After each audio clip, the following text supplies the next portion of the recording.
Opposition lycée professionnel commercial, lycée professionnel des métiers de la mode et du social de Boaké. Le match compte pour le championnat des sports des établissements d'enseignement technique, de la formation professionnelle et de l'apprentissage dans les districts autonomes de Yamoussoukro et de la vallée du Bandama. Au menu, comme le football, le handball, le volleyball et le basketball. Cette activité sportive a pour but de véhiculer les valeurs de solidarité et d'amitié, de créer un cadre de convivialité entre les élèves des différents établissements scolaires du ministère et enfin de susciter l'esprit de compétitivité et de leadership. En clair, il s'agit de produire des diplômés, somme toute des qualités intellectuelles, professionnelles et sociales grâce à une forte culture de l'esprit d'équipe, de paix, de combativité, de compétitivité, des vertus du sport et notamment le sport collectif selon les autorités qui adhèrent à ce championnat. Adhésion aussi des élèves au regard de cette symbiose avec leur ministre de tutelle, acteur en chef des réformes pour faire du système de l'enseignement technique, de la formation professionnelle et de l'apprentissage le levier de l'industrialisation. L'année 2023 a été décrétée année de la jeunesse par son Excellence Monsieur le Président Alassane Ouattara. Et dans notre secteur enseignement technique, formation professionnelle, nous avons engagé des réformes à l'effet de faire en sorte que le programme soit mis en synergie avec les besoins des entreprises, que les élèves de notre secteur soient vraiment des élèves exemplaires, des élèves aux compétences avérées et qui seront recherchés par les entreprises. Mais pour que toutes ces réformes passent, il faut trouver un puissant facteur qui fédère tout ce monde, c'est le sport. Les finales du championnat des sports de l'enseignement technique vont se tenir en avril prochain à Abidjan.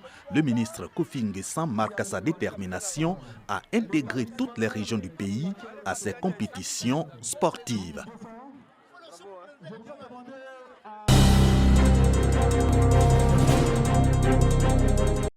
La cité du Poro transformée pour quelques jours en capitale ivoirienne des arts et de la culture.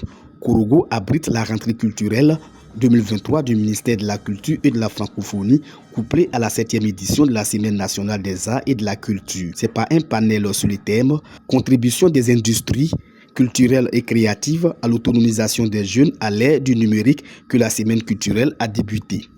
Les panélistes, à travers des cours magistraux, ont établi le lien entre tradition et modernité, présenté les offres d'emploi qu'offre l'industrie des arts et de la culture aux jeunes et l'apport de la culture dans le développement de la Côte d'Ivoire.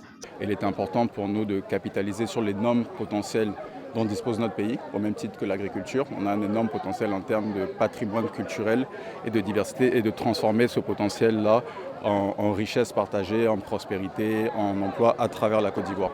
Les questions de culture, d'art, tels que le cinéma, le théâtre et tout cela, et même la production audiovisuelle, sont aujourd'hui des secteurs pourvoyeurs d'emplois. Donc il n'est pas exclu que le ministère et l'Agence Emploi Jeunes financent et accompagnent toutes ces personnes-là qui sont dans le secteur. La rentrée culturelle a été l'occasion pour la ministre Françoise Rimac de rappeler que les arts et la culture sont inscrits dans les piliers de l'axe stratégique 1 du Plan national de développement 2021-2023 du pays.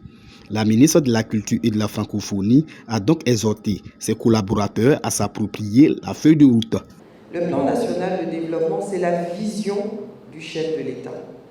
Les industries culturelles et créatives, en tant que levier du développement local, inclusif, ont un impact positif évident sur l'activité économique, culturelle et sociale des pays, et constitue un gisement d'emploi, en particulier pour la jeunesse et la femme.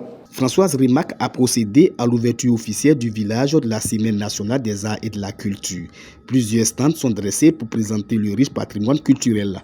Des conférences, des masterclass sur les métiers du cinéma, de la mode, du design et de l'audiovisuel. Des prestations de danse traditionnelles de plusieurs régions du pays.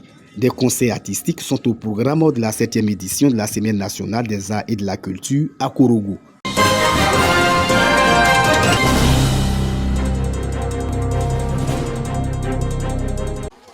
Télébocan et Kondoubocan dans la commune de Diabo. Deux villages, même site, même difficulté d'accès à l'eau pour les 3000 âmes, surtout en saison sèche. Affaire de l'eau là, vraiment c'est grave. Ça, on a fêté janvier fini là, on gagne plus l'eau. On va dans le bas-fond pour créer un peu de trous. C'est ça, on voit un peu d'eau pour boire. Fini ces difficultés, ces deux installations de type HVA que met en service le ministre Amédée Kouakou fournissent par jour 10 000 mètres cubes d'eau potable chacune. Notre fatigue là, c'est fini. On a l'eau comme ceux de Boaké. Donc c'est pour donner conseil à les enfants pour ne pas que ça se gâte vite. Ça fait plus de 6 ans, je cours derrière. Par fini, on me dit de faire les dossiers. J'ai fait les dossiers jusqu'à... Je ne trouve pas de suite. Mais cette fois-ci, je n'ai pas fait de dossier. À ma grande surprise, voilà l'eau. Vraiment, je suis content. Réjouissance aussi pour exprimer la gratitude des populations. Sur la scène, artistes et danses du terroir, dont la Ganou, danse traditionnelle féminine pour exorciser et purifier les installations et leurs donateurs, l'association des cadres du Centre pour le développement. Son président, le ministre de l'Équipement et de l'Entretien routier, assure de l'engagement de la CCD à rapprocher, dans la vision du chef de l'État, le développement des populations. La meilleure façon d'être proche des populations, c'est d'écouter leurs besoins et de répondre à leurs attentes. C'est la vision du président Alassane Ouattara. Au quotidien, nous qui sommes avec lui, nous savons donc son attachement au bien-être des populations ivoiriennes. Et je pense que l'un des éléments du bien-être, c'est d'avoir de l'eau disponible à tout moment et en grande quantité. Et de révéler la paix comme condition du développement, Amédée Kouakou et Jacques Assaouré exhortent au renforcement de la cohésion sociale, notamment dans le GLO, dont est désormais fils le ministre de l'Équipement et de l'Entretien routier.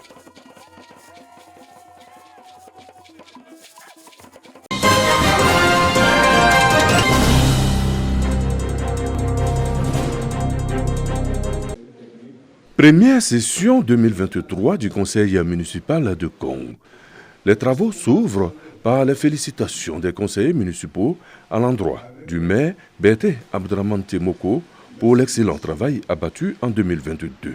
Pour ce grand retour, le conseil municipal a planché sur le point inscrit à l'ordre du jour, notamment la modernisation des actes administratifs, la salubrité ainsi que des actions allant dans le sens de l'autonomisation des femmes et des jeunes. Le préfet du département de Kong, Soumaro Soualio, tout en félicitant le maire et son équipe pour les efforts en vue du développement et l'amélioration des conditions de vie des populations, demande au conseil municipal de se pencher sur la question du logement à Kong, avant de réitérer l'engagement et la disponibilité du corps préfectoral à accompagner l'équipe municipale pour la réussite de sa mission. Pour le développement inclusif de la commune de Kong, le maire Berté Abdraman Temoko exhorte l'ensemble des conseillers municipaux à l'unité, à l'entente, à la fraternité, à la solidarité et au partage pour le bonheur des populations de Kong.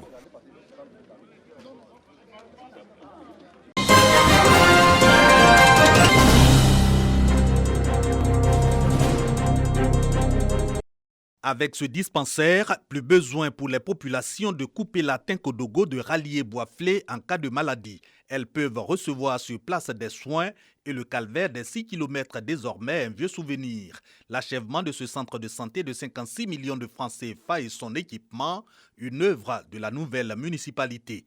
À son actif aussi, salle de classe, éclairage public, voirie, ouvrages d'embellissement, actions sociales et de salubrité. 212 millions de francs CFA investis en 2022. Nous pensons qu'il fallait débarrasser la ville de tout ce qui est broussailles, de tout ce qui est dépôt sauvage situé en plein centre-ville, mais nous avons pensé ouvrir des espaces où les populations peuvent venir se récréer. C'est ainsi que vous verrez la place emblématique que nous avons baptisée place Dr Lucien de Yépi. Pour 2023, priorité certes à l'éducation et à la santé, mais point d'honneur sur l'autonomisation des femmes et des jeunes. Le conseil municipal a décidé de construire un foyer polyvalent pour la jeunesse. Ce pôle-là, ça sera son rôle. Comment trouver du travail aux jeunes, comment leur apprendre à monter leur dossier d'emploi, ou bien comment leur apprendre à monter un projet pour que le projet soit bancable pour obtenir un financement. Ces efforts pour traduire en acte la vision du chef de l'État qui fait de 2023 l'année de la jeunesse. Aziz Serge Koufi assure des moyens de son conseil en annonçant des excédents pour porter à plus d'1 milliard de francs CFA le budget de la mairie. Une autre hausse budgétaire après celle d'environ 30% consentie par l'État au lendemain de son élection à la tête de la commune qui équilibre les investissements et le fonctionnement de la mairie de Bois-Flé à la somme de 900 millions de francs CFA.